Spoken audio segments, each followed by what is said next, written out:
Muy amable. Hoy es jueves 14 de diciembre de 2023. En esta jornada académica diaria llegamos a la emisión 469 de la reconstrucción analítica de la memoria histórica aún no contada del conflicto armado en Colombia. Y para el efecto estaremos mi coronel Ramiro Saldaña Mezquita y quien les habla Luis Alberto Villamarín Pulido, haciendo el análisis geopolítico estratégico de un evento atroz ocurrido en un momento de esos que Colombia no ha debido vivir, pero que infortunadamente, por obra y gracia de la constituyente del 91, de la politiquería del señor Gaviria y de la intención maquiavélica de sucesivos gobernantes y sobre todo de los sindicatos de izquierda que tienen infiltrada la educación, pasó al olvido en la memoria colectiva de los colombianos. Pero como los hechos son los hechos, aquí volvemos a ponerlos en primer plano con pruebas, con documentos, con testimonios históricos de la época y con el deseo que los colombianos y el mundo conozcan la realidad, los sucesos atroces de parte de unos narcoterroristas que ahora ofician de defensores de la moral y de la transparencia, pero en realidad tienen las manos manchadas de sangre y su conciencia pútrida y descompuesta de tanto daño que le han hecho al país. Y nos referimos a que en enero de 1988, uno de los años más letales en la historia de Colombia, después de un levantamiento armado y popular y violento que hubo en Barrancabermeja por la muerte de un sindicalista cercano al ELN, al punto que tan pronto se produjo la muerte de este sujeto, las cuadrillas del ELN bautizaron todos sus grupos criminales que delinquían en la zona de Barranca con el mismo nombre, Manuel Gustavo Chacón. Después de la muerte de este sujeto, hubo una situación de violencia en el puerto petrolero. La Policía Nacional tuvo que mover unidades de distintos lugares a apoyar la recuperación del orden público y cuando ya se había normalizado la situación, las unidades procedían a regresar a sus puntos de origen. Y este caso de estos 8 policías masacrados hacían parte de un grupo enviado desde Bucaramanga a apoyar a los policías del puerto petrolero y fueron emboscados miserablemente al regreso por orden del secretariado de las FARC y de la coordinadora guerrillera Simón Bolívar. Vamos a entrar en detalles. Adelante, mi coronel Saldaña. Como usted decía, mi coronel, la Fundación Excelencia, Liderazgo y Transformación presenta un análisis político estratégico de la sangrienta emboscada con artefactos explosivos y masacre de 8 miembros de la Policía Nacional perpetrada por la cuadrilla 23 del grupo terrorista de la FARC a instancias de la coordinadora guerrillera Simón Bolívar el 25 de enero de 1968 en el corregimiento de Puente Sogamoso del municipio de Puerto Wilche, departamento de Santander. En ese orden de ideas, ¿cuál es la importancia estratégica de la región occidente del departamento de Santander, en el especial la zona rural del municipio de Puerto Wilches, en el corregimiento de Puente Sogamoso? Mi coronel tiene una importancia estratégica muy amplia. Vemos en el mapa, o los dos mapas que tenemos en pantalla, que todo el occidente del departamento de Santander está limitado con Antioquia y con Bolívar, con los dos departamentos, con Antioquia y con Bolívar, por el río Magdalena, y que al sur tiene la zona occidental o noroccidental de Boyacá, que también llega al Magdalena, donde está una rica industria agropecuaria y en la parte más alta una histórica zona minera de explotación de esmeraldas. Que ese mismo occidente, como lo vemos todo, es bastante irrigado, que es la parte plana y semiplana del departamento, porque está en la margen occidental, en las estribaciones occidentales de la cordillera oriental,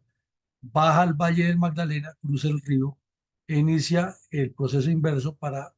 ascender a las cumbres de la cordillera central en Antioquia, que por el norte de esta región occidental, siguiendo el curso del río Magdalena, limita directamente con el sur del Cesar, una zona muy afectada por la violencia. Entonces, al mirar en el mapa, en la infografía, notamos que el departamento de Santander está ubicado en el norte centro de Colombia y que en esencia se constituye en un punto de paso obligatorio por vía terrestre, sea en forma pedestre o en forma vehicular, hacia el resto de las regiones del país, porque entra por el sur de Bolívar o por el sur del Cesar y sale a la costa atlántica. Porque si se proyecta 30, 40 grados, sale directamente a Venezuela. Si se proyecta en 90 grados, también sale a Venezuela por Boyacá y Arauca. Y si se proyecta en 120 grados, sale directamente a Boyacá, Casanare, Bichada, y de ahí puede llegar a Venezuela y Brasil. Y se proyecta en 180 grados, cruzando un breve tramo de la cordillera en la zona minera que nombrábamos aquí, está en Cundinamarca, y se proyecta en 200 grados, está en el sur de Antioquia y entra a Caldas y el norte del Tolima. No es sino cruzar el río Magdalena y ya está en, teniendo un...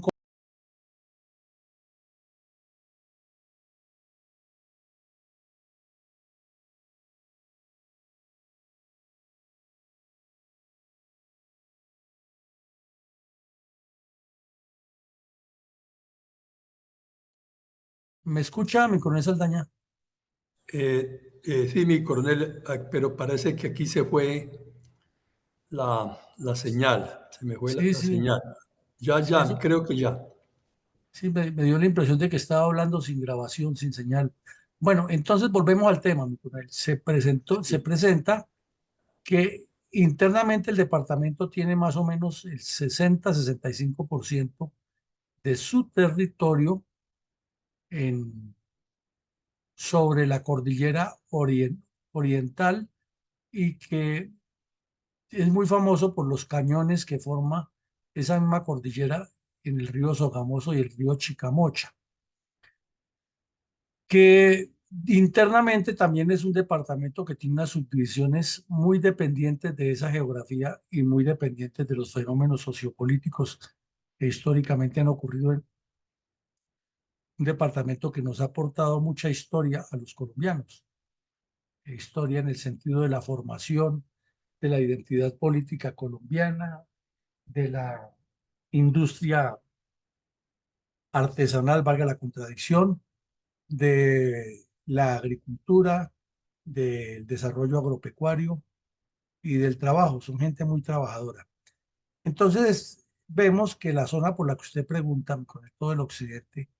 tiene al norte una subregión que se llama Yariguíes, que es muy conocida porque sobre ella están los municipios de Puerto Wilches, Barranca Bermeja, Carmen de Chucurí, San Vicente de Chucurí, Betulia y Sabana Torres. Todos con muy mala fama por el tema de la violencia comunista. El menos afectado, sin que no se haya sido afectado, es Betulia, es el menos nombrado de los seis, porque los demás son muy nombrados por historia de violencia, particularmente del ELN y de la cuadrilla 23 de las FARC y de unos grupos narcoterroristas del EPL. Y últimamente, con el crecimiento de las mal llamadas autodefensas, una extensión de el narcotráfico a ambos lados del río Magdalena. O sea, el río Magdalena con todas sus lagunas, como lo vemos aquí, con todas sus ramificaciones y cursos hidrográficos, se ha construido o se ha constituido mejor en el escenario del desarrollo del eje de la violencia terrorista a lo largo de la historia del comunismo armado en Colombia. Y aquí vemos unas fotos de la zona donde ocurrió la emboscada. Ya sabemos que la emboscada o el ataque ocurrió sobre la vía principal que va de Bucaramanga a Barranca Bermeja, cruzando por el punto de Puente Sogamoso en la zona sur de Puerto Wilches. Y también sabemos que es una zona difícil porque allí se va produciendo el descenso de la cordillera hacia el océano, hacia el río Magdalena, mejor, y que es una zona muy tropical como la vemos aquí. Y esta foto es la foto de un puente icónico que se llama Puente Sogamoso en la configuración del tren o de la línea ferroviaria que iba para la costa atlántica o que va para la costa atlántica y que hay ideas de reconstruirla y vemos que el puente está deteriorado y requiere bastante mantenimiento. Y que en la zona las carreteras internas o las carreteras terciarias tienen esta característica que usualmente hay que estarle haciendo mantenimiento, pero por el alto nivel de pluviometría en la región, este cuadro es muy común con los vehículos que se mueven por la zona, sobre todo entre los centros urbanos poblados que aún no tienen las vías pavimentadas y que, como se ve, estas carreteras no tienen ni siquiera un, una especie de berma al lado o de canaleta que les permite el desagüe, sino que si llueve se inundan porque están prácticamente a nivel, no tienen terraplenes, no tienen bombeo, no tienen nada de lo mínimo que debe tener una construcción de una vía. Y además con un recebo, no es sino que llueve y la misma agua se lo lleva y lo amontona a los lados todo ese sedimento y lo que hace es el proceso inverso de, de la cuneta se convierte en un aumento, una protuberancia en el terreno que produce mayor inundación. Y como siempre, en las casas y en las viviendas, 35 años después de estos hechos, vemos que la situación como que se quedó en el tiempo con los logos de las FARC, con los grafitis de las FARC en las viviendas de los humildes habitantes, casas todavía de baré que se nota aquí y con teja de zinc golpeada por el mismo efecto del tiempo y descompuesta. Y la prueba más concreta son los viejos contadores de los años 50 y 60 para llevar el control del consumo eléctrico en las viviendas. Ese es, por ahora, agreguémosle esto otro, eh, que en la zona hay una investigación para hacer fracking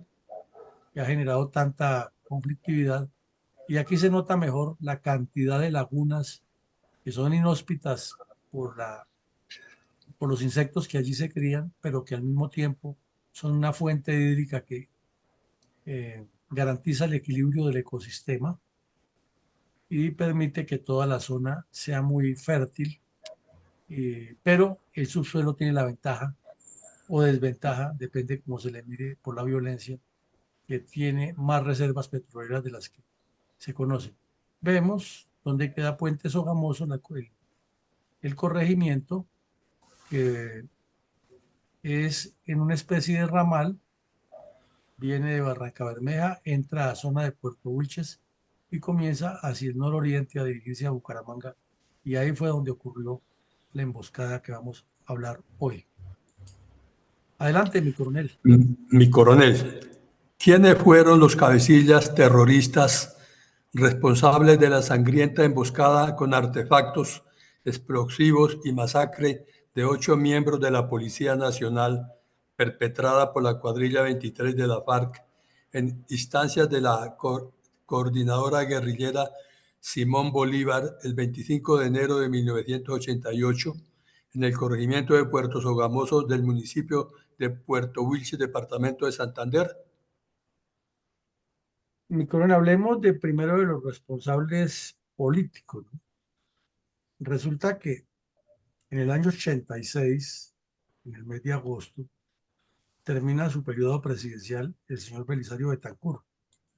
Y unos pocos meses antes de terminar ese mandato de tan ingrata recordación para los colombianos, de manera irresponsable y aleve, traidora con los colombianos, firmó un año más de prolongación del cese al fuego y de la legitimación de sede de los diálogos con los terroristas de las FARC, el emporio que tenían en Casa Verde. Y lo hizo porque acababa de fracasar estruendosamente con el M-19 con ocasión del asalto al Palacio de Justicia, más o menos 10 meses antes de salir de la presidencia que nunca ha debido ocupar ese señor Belisario. Y su acción siguiente fue, para que no se le acabara su imagen personal, dejar firmado con las FARC un compromiso mediante el cual amarró al señor Barco. El señor Barco llegó completamente desubicado, sin ningún plan estratégico, aislado de todo el mundo, hablaba muy poco con su equipo de trabajo, cascarrabias y chocante para hablar con los medios de comunicación. Y continuó con ese show, pero le dejó carta abierta a unos acompañantes que tenía para que hicieran la paz, entre ellos Noé Ríos, Bejarano, Carlos Osa Escobar, Rafael Pardo Rueda y desde luego Álvaro Leiva Durán, que en todo lo que sea malo contra Colombia ha estado metido ese señor en las últimas 5 o 6 décadas. Y comenzaron a legitimar las FARC y paralelamente las FARC lo que hicieron fue llamar al M-19 nuevamente a meterlo en rienda, al EPL, que está ahí el cabecilla Francisco Caraballo, y al ELN, que no ha negociado con Belisario Betancur. Y armaron lo que llamaron la Coordinadora Guerrillera Simón Bolívar, que era como una renovación o reconstrucción del primer intento llamado Coordinadora Nacional Guerrillera. Se asentaron en Casa Verde con la prohibición expresa de que las fuerzas militares operaran por el oriente del Tolima, por el sur de Cundinamarca, por el suroccidente del Meta, por el nororiente del Caquetá o por el occidente del Guaviare contra esas estructuras que estaban en Casa Verde. Entonces tenían los delincuentes allá un espacio abierto en el que además era un epicentro de visitas de politiqueros de todas partes, corruptos, ansiosos de su visibilidad.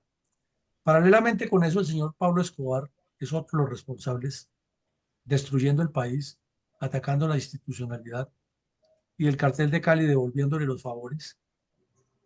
Y la dirigencia política que acompañaba a Barco y al Partido Conservador en una pugna atroz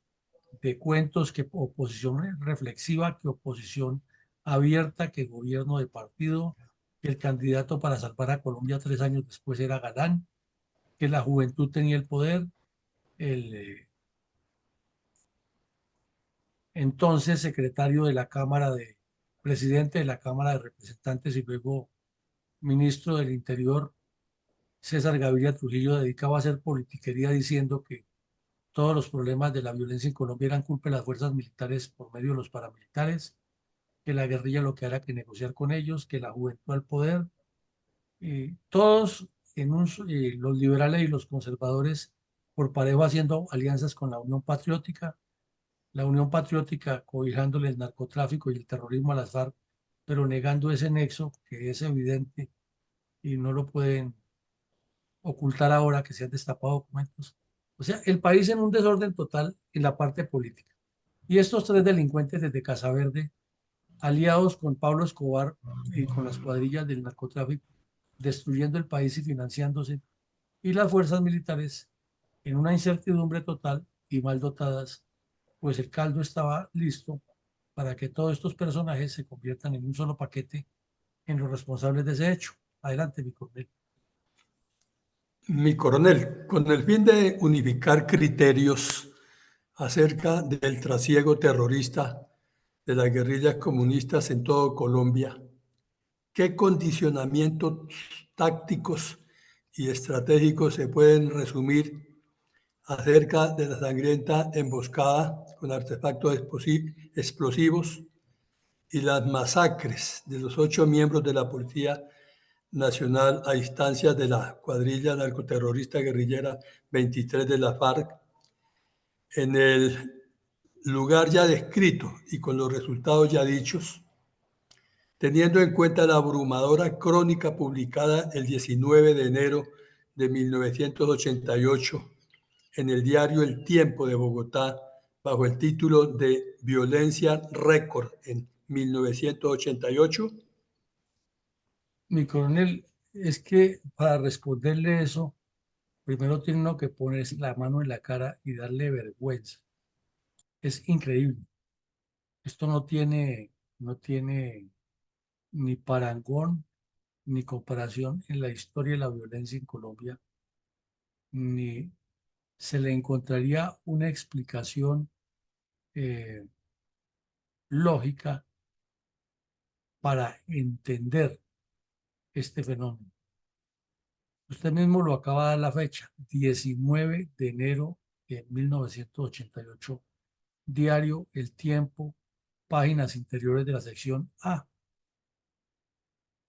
y aparece este título, Violencia Récord en 1988. Y comienza por decir 18 días de 1988, eh, parecido meses. El panorama del orden público en Colombia ha mostrado en este arranque de año una oscuridad más tétrica que la del año pasado. Y eso que ya dijimos que el 87 fue tenaz. En términos cabalísticos, podría decirse que las cabañuelas hacen prever catástrofes. Este es el balance día a día de los comienzos del año más trágico de Colombia. Entonces, comencemos por decir que hasta una periodista muy conocida escribió un libro que dice que 1989 fue el año más trágico de Colombia y sobre todo se enfoca porque fueron asesinados eh, el terrorista Carlos Pizarro León Gómez, que estaba de candidato, y el candidato Luis Carlos Galán. Por esa razón, dice ella, y no es que le vamos a decir que no fue violento en otros campos, claro que lo fue. Muchas acciones criminales de parte de los grupos narcotraficantes de Pablo Escobar y de las FARC y el ELN, etcétera. Pero es que este fue campeón. ¿Y por qué ocurre esa violencia récord? Por una sola razón, porque se aproximaba la elección popular de alcaldes y gobernadores para el mes de marzo y porque las FARC, el ELN y el EPL, en la coordinadora guerrillera, estaban insistiendo en que va a cambiar la constitución. Lo vimos en un episodio de estos días anteriores, cuál era la posición de ellos, la carta que enviaron diciendo cómo cambiar todos esos aspectos, y porque el Partido Liberal estaba más preocupado por sostenerse en el poder en una lucha interna que tenían con el señor Luis Carlos Galán que en aportarle a Colombia. Y como eran los coletazos de esa descomposición liberal conservadora, los conservadores que estaban ya perdidos hicieron las triquiñuelas que uno no se imagina para buscar acomodarse en esa propuesta casi de asamblea constituyente. O sea, por estar peleando entre ellos, le fueron abriendo el boquete a la izquierda y a los liberales del señor Galán para llegar finalmente a la constituyente, previo paso por esta oleada de sangre y de terror que vemos. Y vemos que los 18 días que toma ese periódico de ese lapso, no pasó uno solo sin que no ocurriera una acción criminal terrible en cualquier parte del país. Y miremos, por ejemplo, que el 1 de enero, comenzando el año, dos agentes, perdón, dos soldados y un agente de policía fueron asesinados en el Caquetá, y que en Ciudad Bolívar, Antioquia, fue asesinado por las FARC un concejal liberal de nombre Miguel Ángel Urrego Vargas. Sigue el 2 y miremos el 3, que fue otro día violento, que en Puerto Valdivia, Antioquia, fue atacada la policía y asesinado el comandante del puesto de policía. Que ese mismo día, en el municipio de Betulia, Antioquia, fue asesinado o fueron asesinados unos soldados y heridos otros en el corregimiento de Valdivia. Que en Medellín, sicarios de Pablo Escobar asesinaron a un oficial que era el encargado de las relaciones públicas del Comando de Policía eh, Antioquia, que en la autopista Medellín-Bogotá, tan célebre por esa época, eh, fue herido en un atentado del ELN el concejal del municipio de Santuario, Rubén Darío Vargas. Y siguen los días sin dejar que haya uno solo, y vamos al 7 de enero. En Apartadó fue asesinado un miembro de la UP en esa pugna que tenían con los bandidos del EPL por el control de los sindicatos. Y este de la UP por andar con las FARC, obviamente. Eh, Ese mismo día, en el municipio de Granada, Antioquia, el ELN asesinó a 3 policías para robarle las armas. Eh, en Cali había unos escuadrones de la muerte que asesinaban indigentes de manera indiscriminada y asesinaron a 3, pero no fueron los únicos, sino que eso venía en serie. En Armenia, un combate entre un grupo combinado del M-19 y el ELN y hubo heridas para un soldado y una niña que estaba en la zona. Y sigue sin parar y pasemos al día 12, dinamitado por guerrilleros del ELN el tramo del Oloto Camionimón Coveñas. Eh, una emboscada a una patrulla de la policía y fue asesinado un teniente de la institución. En el Cauca, un enfrentamiento entre mayordomos e indígenas instigados por las FARC para apropiarse de las tierras. En Urabá, las FARC asesinaron a 2 hacendados y al administrador de una finca bananera. En Medellín, el cartel de Medellín asesinó a otras personas en el área urbana. Y sigue sin parar los días y lleguemos al propio 18, que es el último día que analiza. En el Caquetá fue asesinado el candidato a la alcaldía, Gustavo Ortunduaga. En Barranca Bermeja, por fin paró la violencia que llevaba varios días después de la muerte del señor Manuel Gustavo Chacón. Y en Saravena, Arauca, hubo una tensa calma después de varios días de hostigamientos y acciones terroristas de las FARC y el ELN. Entonces, como vemos, en los primeros 18 días, y todavía no hemos llegado a la fecha del crimen, ya la situación era insostenible. Uno se pregunta cómo Colombia se aguantó todo esto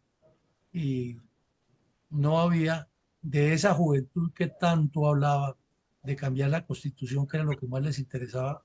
instigados por el ELN y por las FARC y por los demás bandidos del M-19,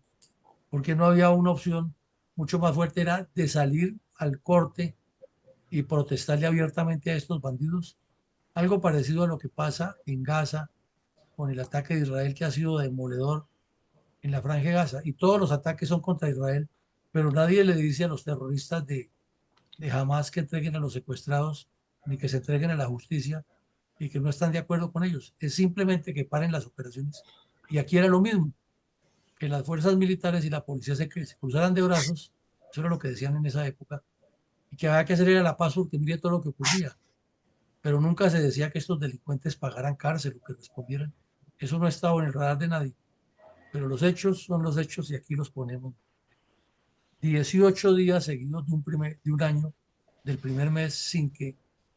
hubiera un solo día en que no hubieran ocurrido múltiples acciones criminales aterradoras contra la vida humana por parte del narcotráfico,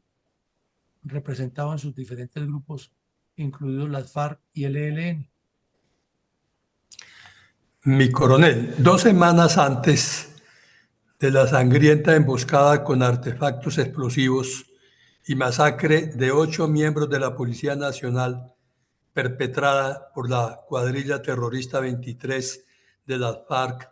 a instancias de la Asociación Terrorista Coordinadora Guerrillera Simón Bolívar, el 25 de enero de 1988 en el corregimiento de Puerto Sogamoso del municipio de Puerto Wilches, departamento de Santander, siguiendo instrucciones de la coordinadora guerrillera Simón Bolívar, que explotaba a sus anchas la debilidad institucional derivada de la laxitud del gobernante de turno, habían 2 horripilantes masacres en el departamento de Santander.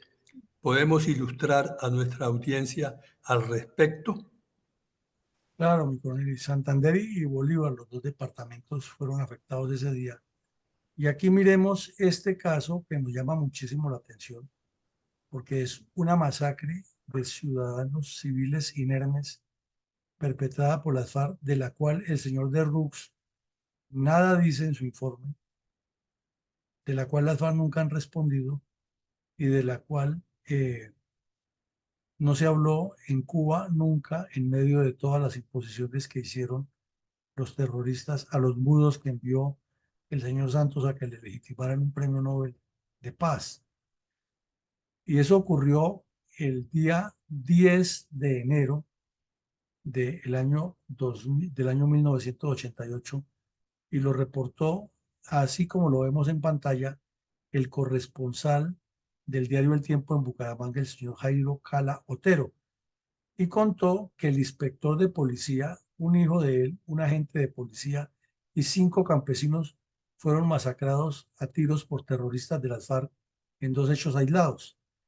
Y dice que el crimen más atroz se presentó en el área rural del municipio de San Pablo Bolívar, al extremo sur de ese departamento, muy cerca del norte del departamento de Santander, eh, y que los bandidos obviamente huyeron después de cometer los crímenes. Y relata cómo ocurrió la masacre en San Pablo Bolívar. Cuenta que estaba el inspector de policía ya, que se acercaron los bandidos uniformados como si fueran miembros de la fuerza pública, preguntaron por el inspector de policía y en una discusión que hubo ahí por que lo señalaban de ser miembros o ser auxiliadores del ejército, le dispararon al inspector. Los campesinos que estaban ahí reaccionaron con los machetes para defender al inspector, y entonces los demás terroristas dispararon sin compasión contra los campesinos y asesinaron en total a 5, eh, que eran los que estaban allí, pero que no tenían armas de fuego ni tenían capacidad de enfrentarse a ellos. Y luego pues huyeron hacia la zona de Santo Domingo en el, en el, en la cordillera, en la serranía de San Lucas. Y ese mismo día, en otro hecho, un bar, asesinaron a un oficial de la policía que estaba allí y de nombre, era un agente mejor, Miguel José Espinosa Villamizar, que llegaron y lo asesinaron disfrazados con prendas militares para poder hacer la incursión y de paso asesinaron a otras personas. El agente de policía tenía 34 años y estaba vinculado a la institución hacía 12, y esto ocurrió exactamente en el corregimiento de San Rafael, en el municipio de Río Negro, muy cerca de la ciudad de Bucaramanga. Entonces, al atar la lista de hechos que hemos visto del 1 al 18 de enero y este que ocurrió el 11 específicamente en Santander y Bolívar, dos departamentos muy cercanos y perpetrados por terroristas de las FARC y del ELN, nos indica que todo eso venían órdenes específicas de Casa Verde y que el objetivo era aprovechar esa debilidad de carácter del gobierno, esa multiplicidad de violencias que había, y generar más caos para que en la elección popular de alcaldes que se aproximaba se les cediera en todo el camino. Y mientras tanto, lo reiteramos una vez más, el Partido Conservador enfrascado en el show de que Pastrana era el Salvador en Bogotá, porque era el candidato, y el Partido Liberal en su pugna eh, con el señor Galán, si lo metían en la rienda o seguía siendo el niño disímil, el niño difícil del Partido Liberal. El país en una crisis total, mientras los altos dirigentes peleando por la torta del poder. Adelante, mi coronel. Gracias, mi coronel. Ahora, el lunes 25 de enero de 1988 fue luctuoso y vergonzoso para la historia política de Colombia. podemos identificar con claridad hechos de trascendencia nacional que, no obstante su gravedad, fueron perdonados por el Congreso de la República a la desinstitucionalización progresiva del gobierno Barco. Pues mi coronel, sí, hubo tres hechos ese día, o muchos más, ¿no? O sea, hemos dicho que del 1 al 18 de enero ocurrieron cosas atroces. Del 18 de enero al 25 al 24 ocurrieron otras que no las mencionamos aquí porque es largo, pero que son del mismo perfil: secuestros, asesinatos, colocación de bombas, dinamitada del oleoducto, ataques terroristas contra la infraestructura, muerte de soldados, combates con la guerrilla, bandidos dados de baja, muchas cosas. Pero resulta que había ocurrido un secuestro que para muchos sigue siendo rarísimo, que fue el secuestro del candidato Andrés Pastrana. Se rumoreó inclusive que era un autosecuestro. Lo cierto es que fue secuestrado por el cartel de Medellín y de un momento a otro apareció libre en unas circunstancias que siempre han sido bastante cuestionadas en los medios. Y ese día fue liberado Pastrana por el cartel de Medellín, pero al mismo tiempo, cerca del aeropuerto de Río Negro, entre Río Negro y Medellín, fue asesinado Carlos Mauro Bollos, quien era en ese momento el procurador general de la nación y a quien Pablo Escobar le había puesto una lápida en el cuello, y que viajó por razones de trabajo a Medellín a sabiendas de que estaba en la mira de los terroristas y que lo podían asesinar. Ahí hubo siempre la duda si la seguridad que se le ha prestado era suficiente, por qué no se movió en un helicóptero desde el aeropuerto hasta la ciudad. Pero bueno, eso son especulaciones y análisis y comentarios que se hacen después de. Lo cierto es que Pablo Escobar ordenó el asesinato del procurador y lo concretó ese día. Y de remate, en el mismo día ocurrió el ataque del que vamos a hablar hoy, con una carga explosiva en la vía entre Barrancabermeja y Bucaramanga, a la altura del puente Sogamoso o del corregimiento de Puente Sogamoso, en el sur de Puerto Wilches. Entonces, tres hechos demasiado luctuosos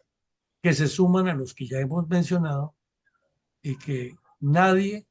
además de los famosos pacifistas y de que había que hacer la paz como diera lugar y hacer una nueva constitución, como si la violencia se combatiera con una nueva constitución y no con el poder del Estado, eh, terminó por ser un elemento base más para que el señor Pastrana fuera alcalde de Bogotá, el señor Galán candidato a la presidencia, pero la violencia igualitica. Y Pablo Escobar haciendo maravillas, y las FARC y el ELN y el EPL burlándose del país, y presionándolo por medio del terror.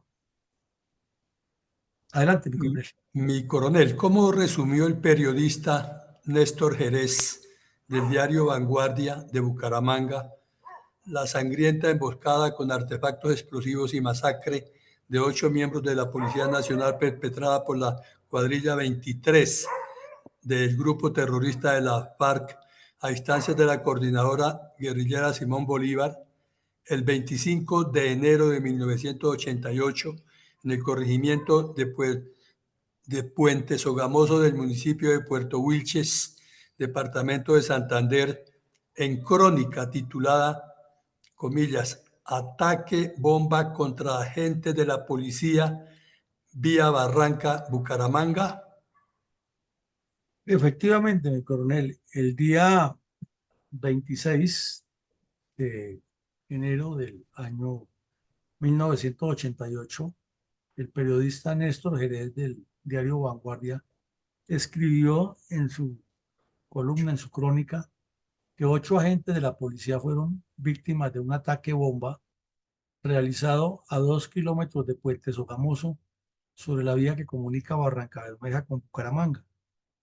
que luego de que unos terroristas de la cuadrilla 23 de las FARC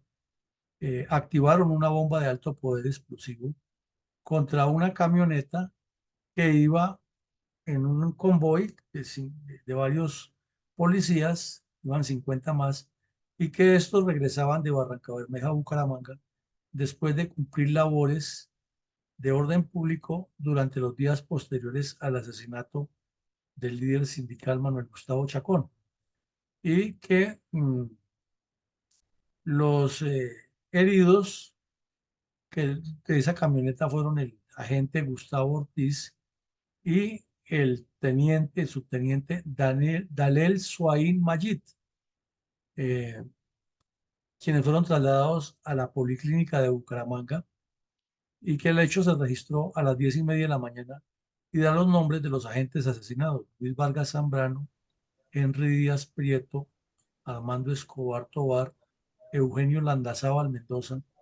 José Ignacio Pardo Rey, Carlos Arturo Olaya Vanegas, Carlos Arturo Vallejo Rivera y Jorgin Jaimes Ramírez. Eh, y eso es lo que es fácil de encontrar en Internet respecto a eso. Ya para profundizar hay que hacer una búsqueda más especializada, pero se consiguen otros datos. Entonces, como vemos, eh, en síntesis es, en Barrancabermeja ocurre la muerte del señor Chacón, que estaba muy cercano al ELN, y la prueba de ello es que tan pronto muere, le dan el nombre de Manuel Gustavo Chacón a las milicias de ese grupo que delinquen en el puerto petrolero, y que la situación se puso muy compleja.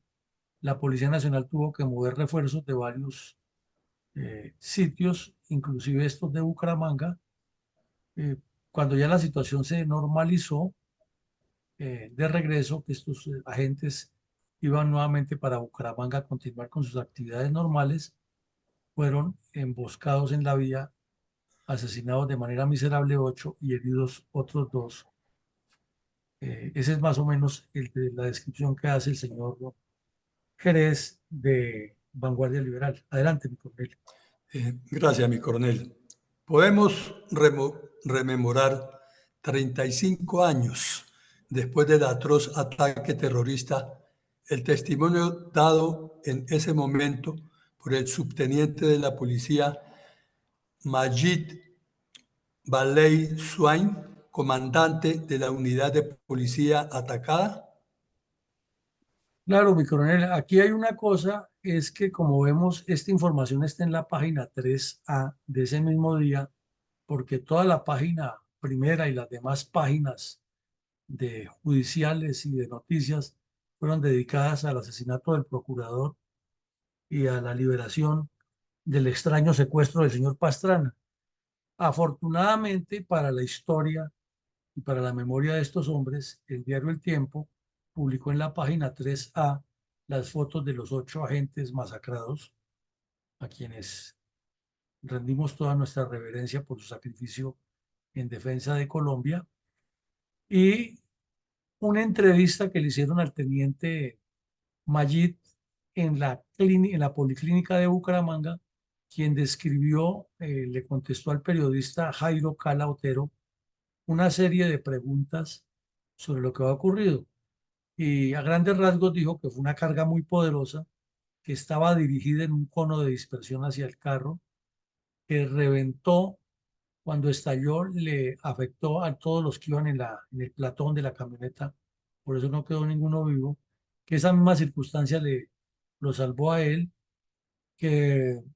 cuando él descendió del vehículo para apoyar con fuego, él no pensaba sino en evitar que remataran a sus compañeros que pensaba todavía estuvieran vivos, que no le fueran a robar las armas, ni que lo fueran a asesinar ni a él ni al conductor, que sostuvo un momento el intercambio de disparos, no hubo más. Entonces, como la camioneta quedó incendiada y adentro estaba una gran cantidad de granadas que ellos llevaban, el riesgo el miedo que le daba era que explotara eso, eh, pues la tragedia se multiplicara más, que detuvo algunos vehículos civiles que pasaban por la zona, y estas personas con extinguidores de los vehículos que llevaban trataron de apagar las llamas, pero no pudieron, que luego ya llegaron los apoyos del ejército y la policía y lo llevaron para el hospital, y ya se enteró de que todos sus compañeros han sido miserablemente asesinados, que la camioneta había sido destruida completamente, eh, y que él estaba dispuesto, como buen policía, a continuar al servicio de Colombia, eh, porque no creía que ese hecho le afectaba ya su carrera policial. Entonces, es una crónica que pasa a la historia y que la ponemos aquí en primer plano, con todo su contexto, que está publicada el martes 26 de enero en la página 3A del periódico El Tiempo, como lo vemos aquí en la parte superior. Y desde luego, reiteramos nuestro respeto y homenaje a estos agentes de policía miserablemente asesinados por los bandidos. Mi coronel, 3 años después, narcoterroristas de la cuadrilla Manuel Gustavo Chacón del ELN asesinaron a 2 policías en la zona periférica de Bucaramanga, de Barrancabermeja, conocida como El Llanito. ¿Cómo y por qué sucedieron esos hechos? Pues resulta, mi coronel, que ahí saliendo de Barranca para Bucaramanga, en la zona que llaman El Llanito, está el club Cardales, muy conocido por los santanderianos y en especial por las personas que viven en Barranca. La patrulla se desplazaba por ahí y en un hecho similar le activaron una carga explosiva al paso de los uniformados del vehículo y fueron asesinados los agentes Pedro Parra Pinzón y Gonzalo Santana Álvarez. ¿Qué es de resaltar ahí? Que desde el año 1970 que hubo tanta conflictividad en el centro petrolero, en el puerto petrolero, desde los sindicatos infiltrados todos por el ELN, mucha violencia en la región, mucho paro en la petrolera, mucha dificultad, que fue famoso en esa época que los sindicalistas paraban el, el trabajo en la refinería porque en el menú que era gratis para ellos, mientras en Barranca la gente pobre se moría de hambre, para ellos el menú era gratis de alto contenido gastronómico, decía que les correspondía pollo y entonces les daban pavo y paraban ese día porque les estaban violando sus derechos o porque les correspondía pavo en el menú y les daban pescado eh, de la mejor calidad y eso no les servía o porque eh, las porciones eran exageradas y entonces eso estaba afectando el presupuesto. Y si les daban porciones pequeñas, entonces era porque también se estaban robando el presupuesto. O sea, palo porque bogas y palo porque no bogas. Que porque únicamente les daban no sé cuántos días de permiso cuando ellos querían más. Mejor dicho, las vagabunderías más grandes ocurrían en ese puerto y estos delincuentes vestidos de sindicalistas se creían los dueños de la petrolera y el ELN se fue apropiando de eso y la violencia se desaforó máxime después de la muerte del señor Chacón, que crearon sus propias, o crearon no, le dieron el nombre a esas milicias y continuaron con estas acciones terroristas. Lo que queremos decir es que entre 1988 y 1992 o 91 que ocurre este hecho del atentado contra los policías, esas milicias del ELN hicieron ferias y fiestas en Barrancabermeja y cometieron muchos más delitos parecidos. Y aquí resaltamos es que 3 años después repitieron la misma fórmula de la emboscada con explosivos al paso de una unidad de policía y asesinaron a otros 2 policías. Pero paralelamente con eso se estaba realizando un paro dirigido y apoyado desde el sindicato de Barranca Bermeja y con organizaciones sociales, entre comillas, de Barranca, en el área del sur de Bolívar. Y el propio alcalde de San Pablo Bolívar denunció que los miembros de la Unión Patriótica, esas santas palomas que dicen que todos que fueron víctimas de la persecución y la muerte y que los asesinaron porque querían la paz, es el cuento de ellos, eran los responsables de la marcha masiva de campesinos salidos de la región para que bloquearan una operación militar que estaba realizando el general Carlos Julio Gil Colorado, que era el comandante de la Quinta Brigada en la región. Y el alcalde, sin pelos en la lengua, le dijo a los medios de comunicación que la Asociación Nacional de Usuarios Campesinos, que tenía sede en esa región, trabajaba de la mano con la UP,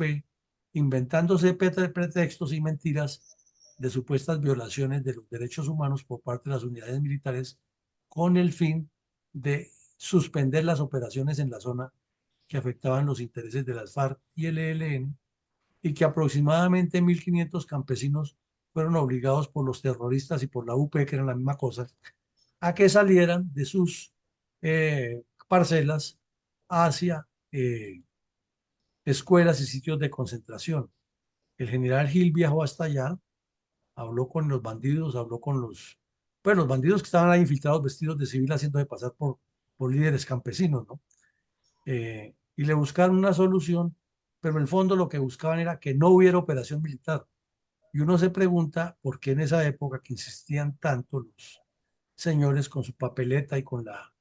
el cambio de la Constitución, jamás salieron a protestar contra las FARC, contra la Unión Patriótica y contra el ELN, que eran los que hacían esto, y los sindicatos, porque era toda una juntura. Eh, También resalta ahí que por razón de esa situación tan compleja, todas las embarcaciones comerciales y turísticas y de transporte de la región en el río Magdalena estaban paralizadas por orden de la guerrilla en cuerpo ajeno por medio de la UP, que eran los que cumplían la función de amedrentar la población, y la guerrilla desde lejitos controlaba eso. Entonces son hechos reales que fueron documentados en su momento, que no se le daba la trascendencia que es, pero que el paso del tiempo nos indica cómo ha sido la manipulación de la izquierda armada con esos temas. Mi coronel, en febrero de 1992, el diario capitalino El Tiempo publicó una impactante crónica acerca del desborde acumulado de violencia terrorista durante las últimas 2 décadas. ¿Cuál es el contexto de la impactante crónica titulada Barranca, un polvorín? Mi coronel, esa crónica fue muy famosa, primero porque es extensa, segundo porque fue producto de un trabajo que hizo el Ejército Nacional allá por medio del general Harold Bedoya Pizarro y el general Ricardo Cifuentes, que eran los comandantes de la segunda división y de la quinta brigada. Y ellos decidieron llevar los cursos de acción integral que realizaba la Escuela de Relaciones Civiles Militares a Barranca para integrar en un trabajo comunitario al ejército, a la policía, a la unidad fluvial que hay ahí, el DAS, las autoridades municipales, en un acercamiento para buscarle una interinstitucionalidad en el desarrollo. Y entonces, cuando llegaron allá las unidades de estos cursos, se encontraron con un fenómeno increíble, y los periodistas del Tiempo viajaron acompañados por el ejército, porque además no podían entrar a la zona. Y entonces se utilizaron los tanques Cascabel que estaban allá designados como un medio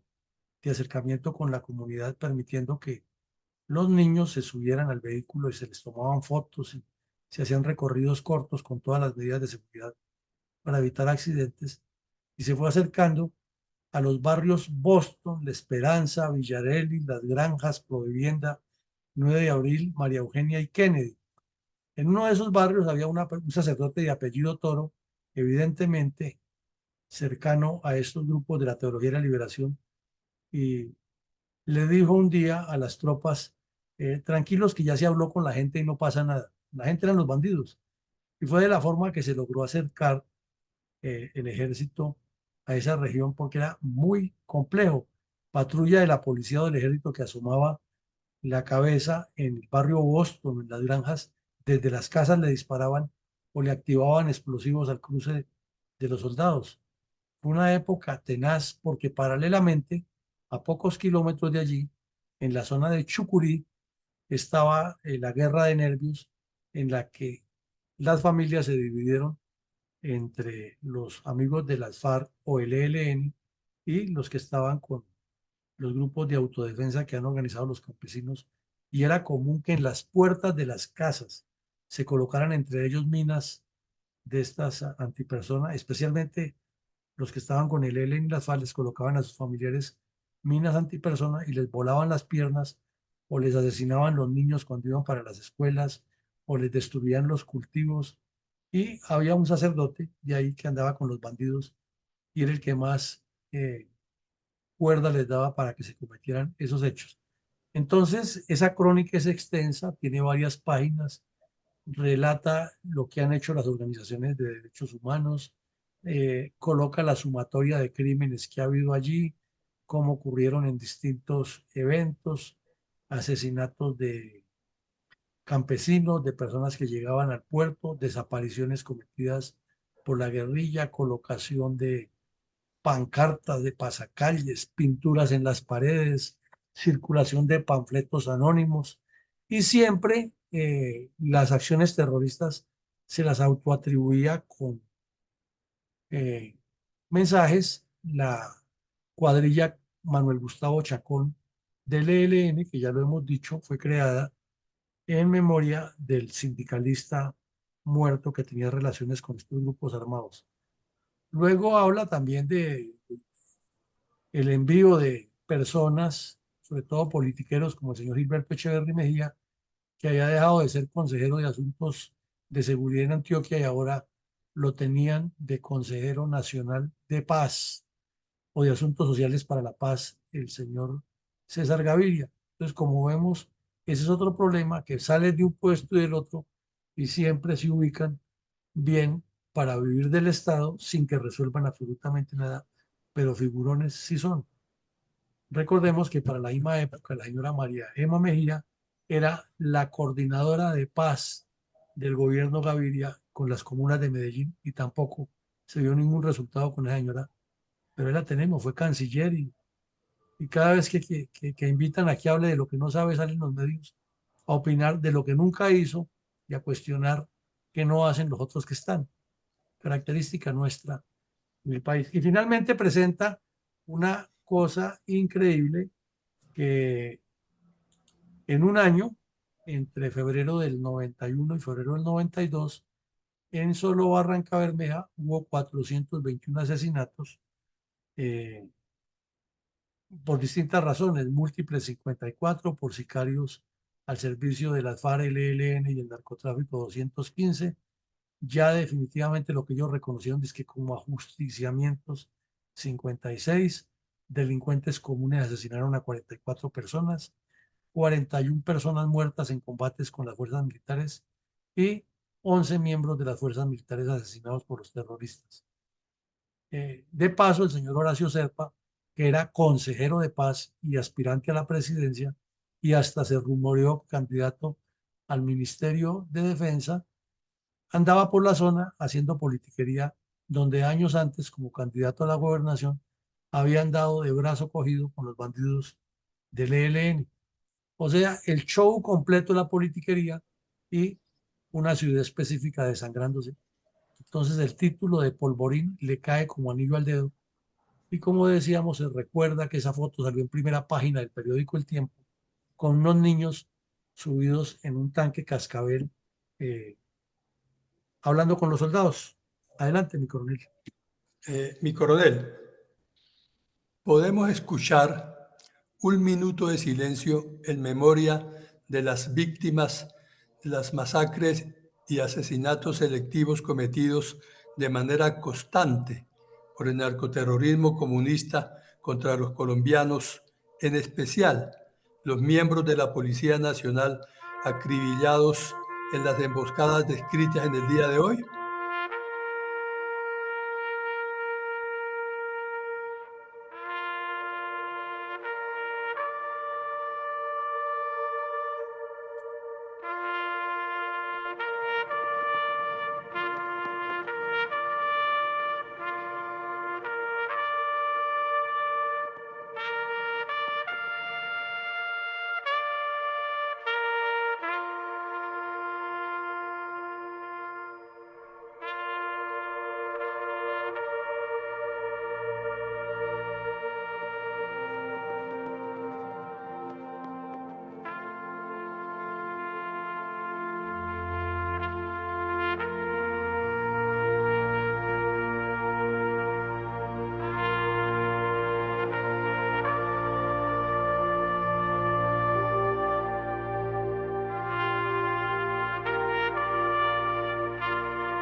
Mi coronel, ¿trajo el pacto FARC-Santos alguna paz a los habitantes del noroccidente del departamento de Norte de Santander? Pues mi coronel, para ilustrarlo, volvemos a utilizar la misma ayuda de ayer, porque resulta que en el sur de Cesar, que no queda lejos de esa región, que es conexa con la actividad de esos grupos criminales, una vez firmado el pacto de Santos, lo que se encontró fue un depósito grandísimo de explosivos y municiones y armas y documentos, etcétera, de esta región. Entonces, la verdad, eso no trajo ninguna solución y la violencia está activa ya y lo que llamaban el antiguo bloque del Magdalena en medio de las FARC sigue activo. Es más, ahí en esa región han estado organizando diálogos con el gobierno Petro. Conclusión, no trajo ninguna paz. Mm, Mi coronel, una vez deshecha el grupo terrorista de la coordinadora guerrillera Simón Bolívar y tras los fallidos intentos de paz con los narcoterroristas del ELN, ¿tienen las víctimas de este grupo criminal alguna esperanza de resarcimiento de los daños causados por los delincuentes a ellos y a sus familiares? Mi coronel, de esta foto que vemos en pantalla se podrían deducir muchísimas cosas y una de ellas es la ligazón del comunismo armado con la línea de la teología de la liberación y nos lleva a una conclusión que siempre hemos presentado aquí desde distintos vértices. Si esa teología de la liberación ha conectado con toda esta cantidad de crímenes que hemos venido resaltando y que por poner un ejemplo, en los primeros 18 días y luego los otros 7, los primeros 25 días de 1988, hubo tanta atrocidad de combinación de comunismo, narcotráfico, bases revolucionarias de masas, de actividad ilegal de los sacerdotes de la teología de la liberación. Y entre todos ellos articularon una sola amalgama de crímenes contra Colombia que ya han pasado 35, 36, 38, 40 años y nunca han respondido. Mucho menos se puede esperar que los pocos de ahora, a quienes van a, si se llegara a firmar algo entre el señor Petro y el ELN, mucho menos se podría esperar que les hubiera algún reconocimiento porque hay una estela de crímenes ocultados intencionalmente hasta por el señor de Rux, que hace parte del problema y no la solución, y que gastó una multimillonada en escribir un informe incompleto eh, y fuera de eso, inexacto. Entonces, respuesta, no, mi coronel. Las víctimas del ELN no tienen ninguna esperanza de ser resarcidos. Gracias, mi coronel. Es procedente denunciar algunas reflexiones de orden táctico operacional relacionadas con la sangrienta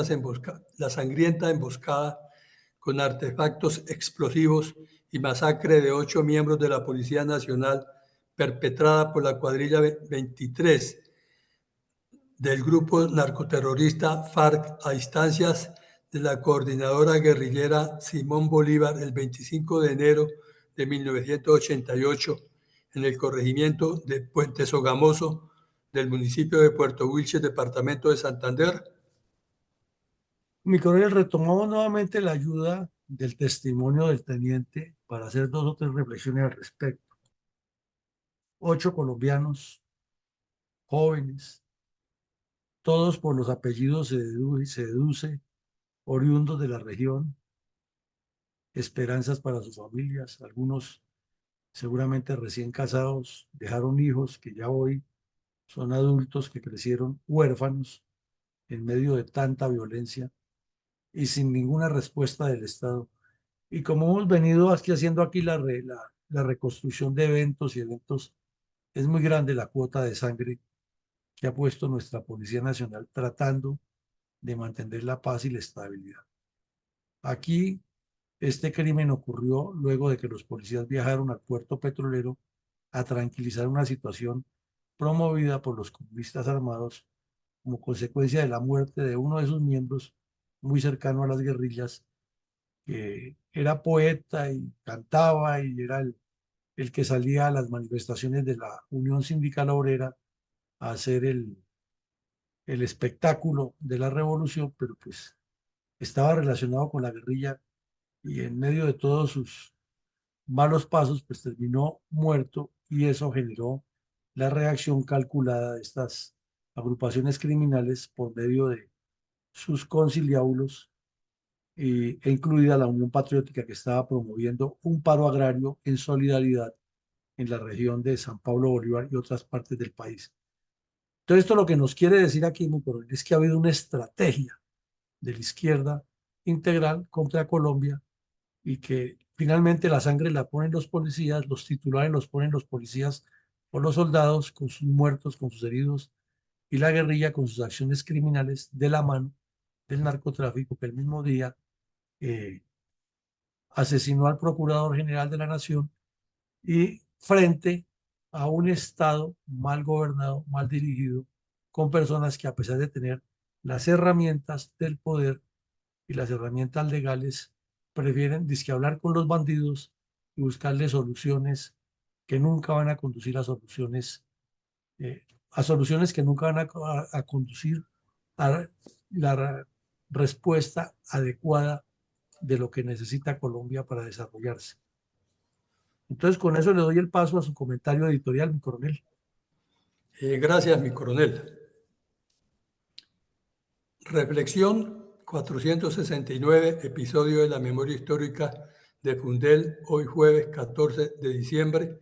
de 2023. Objetivo Colombia. En este episodio, además de las sangrientas masacres perpetradas por los grupos terroristas de la FARC y de la coordinadora guerrillera, se ha hablado bastante del sindicalismo. Miremos que nuestra violencia tiene un hilo conductor. Decíamos en episodios anteriores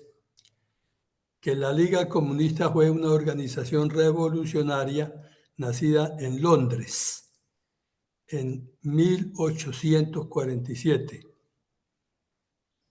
en la que se acordó cambiar su nombre al integrarse en su seno el Comité Comunista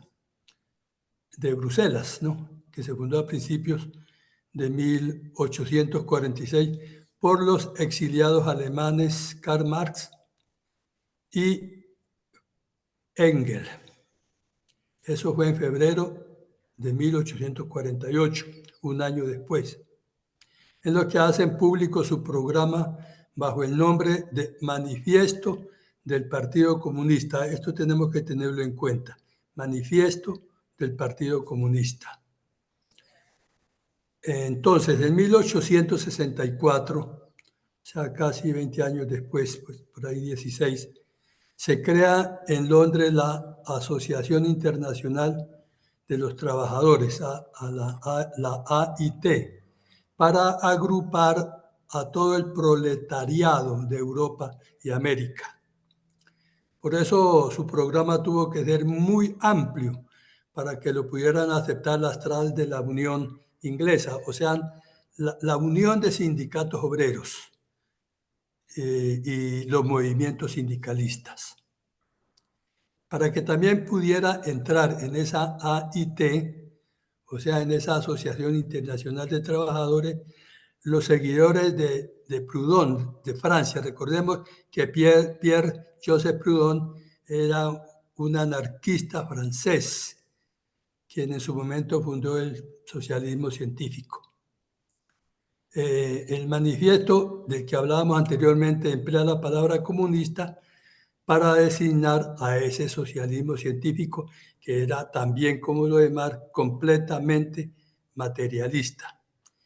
Y también para que pudieran entrar en esa AIT los de la Salle